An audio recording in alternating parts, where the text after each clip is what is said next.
verses 19 through 22. This will wrap it up.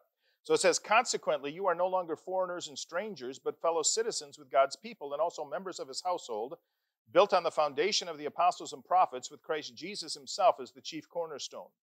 In him the whole building is joined together and rises to become a holy temple in the Lord, and in him you too are being built together to become a dwelling in which God lives by his Spirit. Now, in this passage from verses 11 through 22, do you think Paul is addressing primarily the Gentile believers in these verses or the Jewish believers? Yeah, I think so too. Primarily the Gentile believers. Because he starts out and he says, before Christ, you weren't this and you weren't that and you weren't that, and they used to call you this. Ephesus was an international hub, and it was located outside of Judea.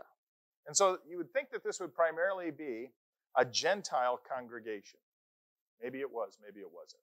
Obviously, there were both. But who do you think is making the Gentile believers feel like second-class church members?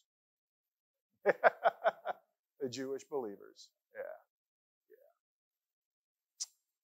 And how sad is that, right?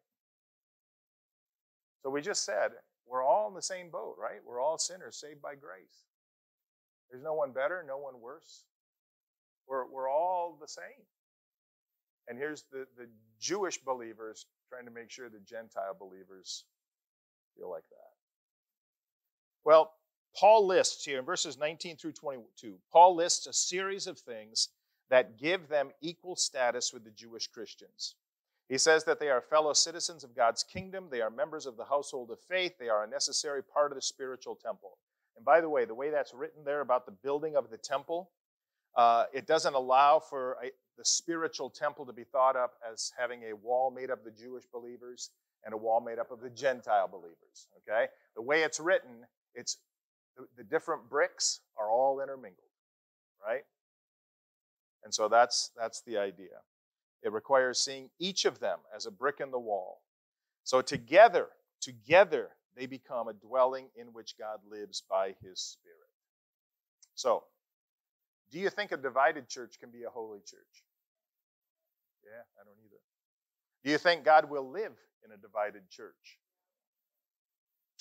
What's the difference between division and differences? Unity doesn't mean uniformity.